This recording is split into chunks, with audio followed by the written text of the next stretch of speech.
எல்லோருக்கும் வணக்கம். இன்றைக்கு கிச்சனில் நின்றுட்டுருக்கேன். ரொம்ப பிரமாதமான ஒரு குழம்பு செஞ்சு காமிக்க போகிறேன். அதாவது மொச்சை குழம்பு ரொம்ப டேஸ்ட்டாக இருக்கும். அது எப்படி செய்கிறது அப்படின்றதான் பார்க்க போகிறோம். நிறைய பேருக்கு தெரிஞ்சிருக்கலாம், இருந்தால் கூட என்னுடைய ஸ்டைலில் நான் சொல்கிறேன். அதற்கு முன்பாக இன்றைக்கு பிறந்தநாள் மற்றும் திருமண நாள் காண இருக்கின்ற அனைவருக்குமே என்னுடைய வாழ்த்துகள். உங்களுடைய வாழ்க்கையில் நீங்கள் அனைத்து நலங்களும் வளங்களும் கிடைக்கப்பட்டு நீடூழி வாழணும்னு நான் இறைவன்கிட்ட பிரார்த்திக்கிறேன். இந்த காணொலியை காண்கின்ற அனைவருக்குமே இந்த நாள் இனிய நாளாக அமையட்டும்.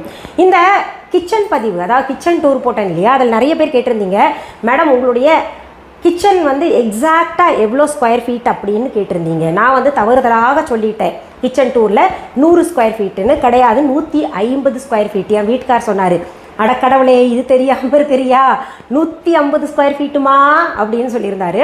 அதில் இன்னொரு கேள்வி கேட்டிருந்தீங்க, அதாவது இந்த ஃப்ரிட்ஜெல்லாம் எங்கெங்க வச்சுருக்கீங்க, ஃப்ரிட்ஜே யூஸ் பண்ணுறது இல்லையா, ரொம்ப நல்ல பழக்கம் அப்படின்னு ஒரு சிலர் சொல்லியிருந்தீங்க.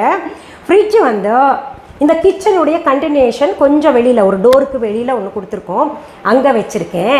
அப்புறம் இன்னொரு கேள்வி கேட்டிருந்தீங்க, வெங்காயம் தக்காளி எல்லாம் போட்டு அடைச்சி வச்சுருக்கீங்களே அழுகி போயிடாதா அப்படின்னு கேட்டிருக்கீங்க. அதை நான் உங்களுக்கு திறந்து காமிக்கிறேன். இந்த சமையல் என்னான்னு பார்த்துட்டு கடைசியில் உங்களுக்கு காமிக்கிறேன். லூவர் டைப்பில் வச்சுருக்கேன். சரி, அது எப்படின்னு திறந்து காமிச்சா தான் உங்களுக்கு எல்லாம் புரியும். இந்த கடாய் பாருங்கள், அடுப்பில் வச்சுருக்கேன். அது சூடாகிக்கிட்டு இருக்கு. அது சூடாகட்டும். அதுக்கு முன்னாடி நான் என்ன நம்ம சொல்கிறேன், நம்ம viha.online பற்றி சொல்லிடுறேன். விருப்பம் இருக்கிறவங்க கேட்டுக்கோங்க, விருப்பம் இல்லாதவங்க அப்படியே வீடியோவை தள்ளி பாருங்கள். நம்ம viha.onlineல அனைத்து பொருள்களுமே, இப்போ நான் காமிக்கக்கூடிய கிராசரிஸ் எல்லாமே பார்த்திங்கன்னா, அதாவது மளிகை பொருள்கள் எல்லாம் viha.onlineல இருக்குது. புதிதாக பார்க்கக்கூடியவர்கள் viha.onlineனா என்ன அப்படின்னு கேட்டிங்கன்னா, எங்களுடைய ஆன்லைன் ஷாப். இப்போ அது உங்களுடைய ஆன்லைன் ஷாப். கூகுளுக்கு போங்க, www.viha.online டெக்ஸ்ட் பண்ணுங்கள், ஸ்பெல்லிங் வரும் பார்த்துக்கோங்க. தம்ப்நெயில்லையும் இருக்குது. அப்படி ஸ்பெல்லிங் டெக்ஸ்ட் பண்ண உடனேயே ஒரு வெப்சைட் ஓப்பன் ஆகும். அதில் மிஸ்ஸஸ் சரிதா குப்புசாமிஸ் viha.online இருக்கும். அதுக்கு ஒரு பச்சை கலரில் சிம்பிள் இருக்கும். அதுதான் எங்களுடைய ஆன்லைன் ஷாப். இது எதுக்கு சொல்கிறேன்னா, என்னுடைய பேர், புகைப்படம், வீடியோ, அப்புறம் பார்த்திங்கன்னா விஹான்ற பேர் போலியாக பயன்படுத்தி நிறைய பேர் பொருள் அவங்களோட தான் அப்படின்னு என் பேரை பயன்படுத்தி கொடுத்துட்ருக்கிறதாக எனக்கு செய்திகள் வருது. அது தடுக்கப்பட வேண்டும், வாங்கி ஏமாந்துடக்கூடாதுன்றதுக்காக நான் இது சொல்லிக்கிட்டு இருக்கிறேன். சரி, அதில் பார்த்திங்கன்னா தினமுமே புதிதாக பொருள்கள் இருக்குது. நீங்கள் இப்போ கேட்கலாம், எங்கள் ஊரில் இல்லை எங்கள் நாட்டில் எங்கேயாவது உங்கள் கடை இருக்கா அப்படின்னு கேட்டிங்கன்னா, கட்டாயம் கிடையாதுங்க. நீங்கள் நேரில் பொருள்கள் பார்த்து வாங்கணும் அப்படின்னு நினச்சிங்கன்னா நேராக விஹா ஷாப்புக்கு வாங்க. எங்கே இருக்குன்னா, சென்னை ராஜா அண்ணாமலைபுரத்தில் இருக்குது. அதற்கான அட்ரஸும் ஃபோன் நம்பர் எல்லாம் பார்த்திங்கன்னா வெப்சைட்லேயே கொடுக்கப்பட்டிருக்கு. கூகுள் மேப்லேயும் பார்த்தீங்கன்னா விஹா ஷாப்புடைய அட்ரஸ் இருக்குது. அது டெக்ஸ்ட் பண்ணிங்கன்னா அழகாக கொண்டாந்து எங்கள் ஷாப்பில் விட்டுரும். நீங்கள் பார்த்து பொருள்களை வாங்கி கொள்ளலாம். ஆன்லைன் ஷாப்புன்னு எடுத்துக்கிட்டால் விஹா ஆன்லைனில் மட்டும்தான் எங்களுடைய பொருள்கள் கிடைக்கும். அப்பா கொஞ்சம் மூச்சு விட்டுக்கிறேன், ஏன்னா உங்கள் அவசரத்துக்கு ஏற்ற மாதிரி நான் பேச வேண்டியதாக இருக்குது. பொறுமை கிடையாது, சும்மா ஒரு இத்தினோடு ஃபியூ செகண்ட்ஸ் வருதில்ல, அதெல்லாம் பார்க்குறதுக்கு பொறுமை கிடையாது. நிறைய பேர் சொல்லிட்டு இருக்கீங்க எங்கள் ஊரில் விஹா ஷாப் திறக்கலாமேன்னு. பார்க்கலாம், பின்னாடி அப்படி முடிஞ்சால் திறக்கிறேன்.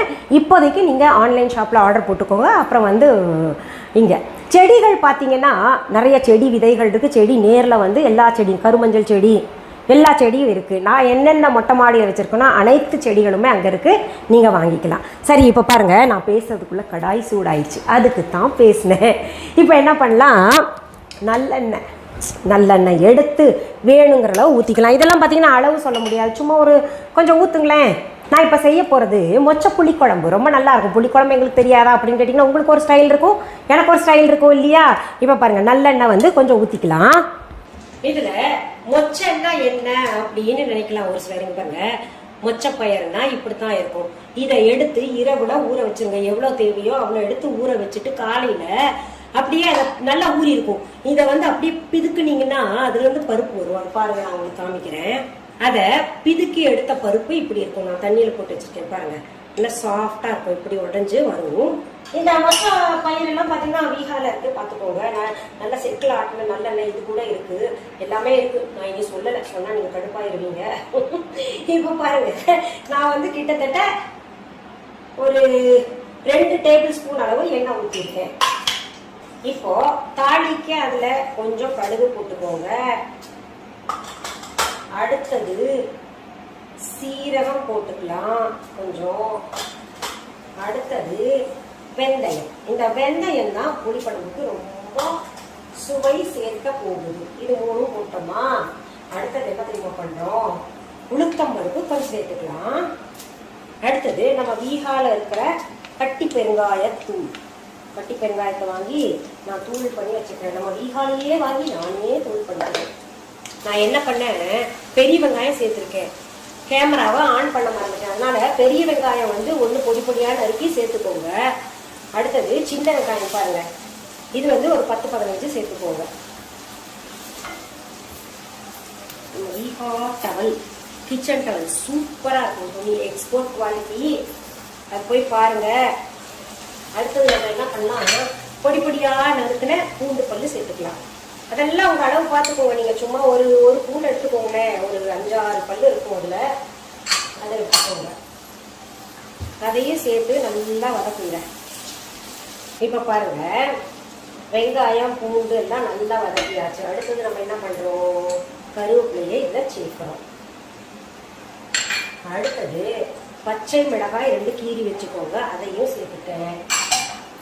இதெல்லாம் ஒரு மனத்துக்கு நம்ம தான் தூள் போட போறோமே, எதுக்கு பச்சை மிளகா அப்படின்னு கேட்டீங்கன்னா, பச்சை மிளகா தான் சொன்னேன் நானு. பச்சை மிளகா அப்பா சொல்லியிருந்தேன், பச்சை மிளகா பார்த்துக்கோங்க. அந்த பச்சை மிளகாய் எதுக்கு சேர்க்கணும்னா ஒரு கூடுதல் மணத்தை தரும், சுவையும் தரும், அதனால சேர்த்துருக்கேன். இதையும் நல்லா வதக்கிட்டு தக்காளி 3 எடுத்து நீங்க மிக்சியில அரைச்சுக்கிட்டாலும் சரி, இல்லை துண்டு பண்ணி போட்டாலும் சரி. எனக்கு வேலை சீக்கிரம் முடியணும்னு எப்பவுமே அரைச்சு போட்டுருவேன். நல்லா இதையும் பச்சை வாசனை போற வரைக்கும் வதக்கிக்கலாம். இதுல தேவையான அளவு உப்பு சேர்த்துக்கலாம். நல்லா கொதிக்கட்டும், பச்சை வாசனை போகட்டும். இப்ப என்ன பண்ணலாம், இது கொதிச்சுட்டு இருக்குல்ல, இதுல நம்ம தூள் எல்லாம் சேர்த்துக்கலாம். மஞ்சள் தூள், மிளகாய் தூள் வந்து கலர் கொடுக்கறதுக்காக நம்ம சேர்த்துக்கலாம். சின்ன ஸ்பூன், ரொம்ப குட்டியூண்டு இருக்கும் இது. நான் போடுறதை பார்த்து யாரும் பயந்துடாதீங்க. அடுத்தது பார்த்தீங்கன்னா நம்ம வீகா சாம்பார் தூள். இந்த சாம்பார் தூள் நானே செய்கிறேன், ரொம்ப பிரமாதமாக இருக்குன்னு நிறைய பேர் பாராட்டியிருக்கீங்க. பாராட்டினவங்களுக்கு நன்றி. இந்த இப்போ பாரு வீகான்னு சொல்கிறாங்களே அப்படின்னு சொல்கிறவங்களுக்கு வயிற்றுச்சல் படாதீங்க. நிறைய நோயெல்லாம் வரும் வயிற்றுச்சல் படுறதுனால. அதுக்கு தனியாக வீடியோ கொடுக்குறேன் என்னென்ன நோய் வரும்னு. இப்போ பாருங்க, இந்த தூள் எல்லாம் போட்டு நல்லா கலந்து விடுங்க. அடுத்தது நம்ம என்ன பண்ணலாம், நம்ம மொட்டை மாடியில காய்ச்சின கத்திரிக்காய் இருக்கு, அந்த கத்திரிக்காய் பாருங்க எடுத்துட்டு இப்படி 4ஆ பிளந்துக்கோங்க. அந்த கத்திரிக்காயை இதுல சேர்த்துக்கலாம். மச்சையும் கத்திரிக்காயும் சேர்ந்து அம்மா அம்மா அம்மா அம்மா என்ன டேஸ்டா இருக்குன்றீங்க. இப்போ கத்திரிக்காய் போட்டோம் இல்லையா, 4ஆ கீர்னீங்கன்னா அதுக்குள்ள இந்த ஜூஸ் எல்லாம் போய் உட்காந்துட்டு அந்த ரொம்ப சுவையா இருக்கும். அடுத்தது என்ன பண்ணலாம், கொத்தமல்லி இலைகள் கொஞ்சம் போட்டுக்கலாம். நான் கொத்தமல்லி பிரியை, நான் தயவுதாட்சண்யம் பார்க்காம எவ்வளவு விலையாக இருந்தாலும் கொத்தமல்லியை நிறைய சேர்த்துப்பேன். உடம்புக்கும் ரொம்ப நல்லது இல்லையா. இப்போ இதை திரும்ப மூடி வைக்கலாம். கத்திரிக்காய் வேகணும் இல்ல. இப்போ என்ன பண்ணலாம், நம்ம மொச்சையும் சேர்த்துக்கலாம். கத்திரிக்காய் பாதி வெந்துருச்சு, இப்போ மொச்சையும் வேகணும் இல்ல, அதனால இதையும் சேர்த்துக்கலாம்.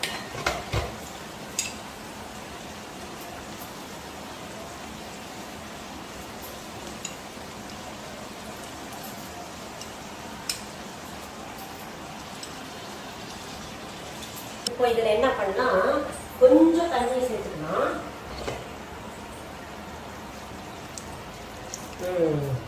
இந்த தண்ணியில அது வெந்துகிட்டு இருக்கட்டும், கலந்து விட்டுலாம். ஆஹா, கலரை பார்த்தீங்களா, கலரு இன்னும் முழுசா வந்து நம்ம குழம்பு செஞ்சு முடிக்கல, அதுக்குள்ள நிறத்தை பார்த்தீங்களா.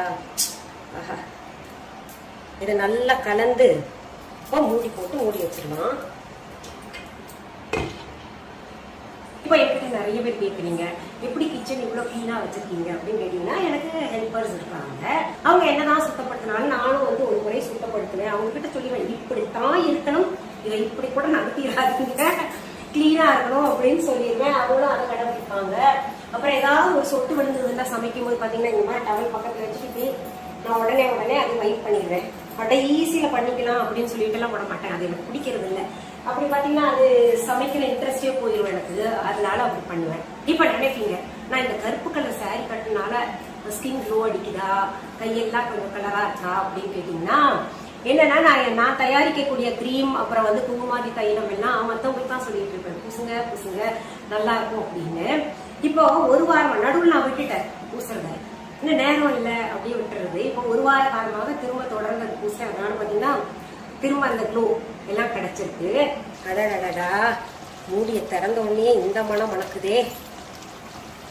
இப்போ இது செஞ்சுட்டு அது தொட்டுக்கறக்கு ஏதாவது செய்யணுமா அப்படின்னு கேட்டீங்கன்னா தேவையில்லை. ஏதாவது வறுவல் மாதிரி செஞ்சுக்கோங்க, அப்படி இல்லைன்னா அப்பளம் ஏதாவது பொரிச்சு சாப்பிடலாம். நம்ம வீகால நிறைய வடகம் இருக்கு. புதுசா பாத்தீங்கன்னா குச்சி வடகம், இன்னும் சில வடகம், அந்த வெங்காய வடகம் எல்லாம் சேர்த்துட்டு அப்படி ஒரு டேஸ்டா இருக்கும். நீங்க செஞ்சு சாப்பிட்டு பாருங்க. இப்போ நிறைய பேர் கேட்டிருந்தீங்கல்ல, வெங்காயம் தக்காளி எல்லாம் எங்க வைக்கிறீங்க, அது அடைச்ச மாதிரி இருக்காதா அப்படின்னு கேட்டீங்கன்னா இங்க பாருங்க. இப்போ பாருங்க, குழம்பு நல்லாவே கொதிச்சுட்டு இருக்கு. தலக்குன்னு சத்தம் வருது. இதுல நம்ம கொஞ்சம் புளி தண்ணியை சேர்த்துக்கலாம். புளி நான் ஏற்கனவே ஊற வச்சிருந்தேன். புளிப்பு நிறைய சாப்பிட்றவங்க கொஞ்சம் சாப்பிட்றவங்க அதுக்கேற்ற மாதிரி தான் கலந்துக்கணும். இது வந்து அளவு சொல்ல முடியாது நம்ம சரியா. கொஞ்சம் சோம்புத்தூள் மேலாக தூவி நல்லா கொதிக்க விடுங்க. இது சேர்த்தா கொஞ்சம் நல்ல மணமா இருக்கும். அடுத்தது நம்ம இன்னும் கொஞ்சம் கொத்தமல்லி இலைகள் போட்டு அலங்காரம் பண்ணி இனி சர்வ் பண்ண வேண்டியதுதான். பிரமாதமா இருக்கு. நடுவில் நான் வந்து குழம்பு டேஸ்ட் பண்ணி பார்த்தேன், ரொம்ப நல்லா இருக்கு. இப்ப நான் சாதத்தை கூட இது சாப்பிட போறேன். பாருங்க, சுட சுட சாதம் ஆவி பறக்க எடுத்திருக்கேன். இந்த அரிசி வந்து கிச்சடி சம்பா. இப்ப என்ன பண்றேன், குழம்பு ஊற்றிக்கிறேன். இருங்க வரேன். மாங்காய் தூங்கொன்னு, கத்திரிக்காய் தூங்கொன்னு. அப்படிங்களா? சரி, நான் சாப்பிடட்டுமா?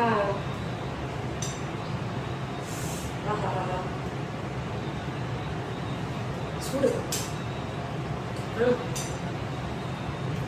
ஏவன் இதுல இருக்க காய்கறி நமக்கு போடும். அதனால உங்க காய்கறி பண்ணணுமா அப்படின்னா அது உங்க விருப்பம். இது பார்த்தீங்கன்னா நான் ஏற்கனவே சொன்ன போல வறுக்கிற காய் தான் நல்லா இருக்கும். இப்போ நான் இப்போ சரியா போய் சாப்பிட்றேன், முன்னாடி வேண்டாம். மீண்டும் அடுத்த பகுதியில வேற ஒரு நல்ல தலைப்போட எல்லாம் சீக்கிரத்தை சந்திக்கிறேன். அது வரைக்கும் நன்றி, வணக்கம். அன்பான வாடிக்கையாளர்களே, உங்கள் விஹா ஸ்டோரில் பூஜை பொருட்கள், சிலைகள், ராசிக்கற்கள், வாஸ்து பொருட்கள், விதைகள், பாரம்பரிய அரிசி வகைகள், சிறுதானியங்கள், ஆர்கானிக் பொருட்கள், மூலிகை எண்ணெய், மளிகை பொருட்கள், மரச்செக்கு எண்ணெய், மரப்பொருட்கள், வெள்ளி ஆபரணங்கள், கிஃப்ட் ஆர்டிகல்ஸ், காட்டன் மற்றும் பட்டு புடவைகள், காட்டன் சுடிதார்கள், பட்டு பாவாடை, குழந்தைகளுக்கான விளையாட்டு பொருட்கள், ஹை குவாலிட்டி இமிடேஷன் நகைகள், வீட்டு உபயோக பொருட்கள், ஜூட் பேக்ஸ், ஹேண்ட்மேட் சோப்ஸ், அழகு சாதன பொருட்கள், சிறுதானிய பிஸ்கெட்டுகள், ஹோம் அப்ளையன்சஸ், இன்னும் பற்பல பொருட்கள் விற்பனைக்குள்ளது. விஹா ப்ராடக்ட்களை நீங்கள் வாங்க விரும்பினால் அது எங்களுடைய viha.online வெப்சைட் மற்றும் சென்னை ராஜா அண்ணாமலைபுரத்தில் உள்ள எங்கள் விஹா ஸ்டோரில் மட்டுமே கிடைக்கும் என்பதை தெரிவித்துக் கொள்கிறோம். வேறு எந்த ஆன்லைன் வெப்சைட்களிலும் விஹா ப்ராடக்ட்கள் விற்பனைக்கு கிடையாது என்பதை நீங்கள் கவனத்தில் கொள்ள வேண்டும். எங்கள் விஹா ஸ்டோரின் விலாசத்தை கண்டறிய கூகுள் மேப்ஸில் விஹா ஸ்டோர் என்று டைப் செய்தால் வழியை கண்டறியலாம். www.viha.online வெப்சைட்டிலும் விஹா ஸ்டோரின் அட்ரஸ் உள்ளது.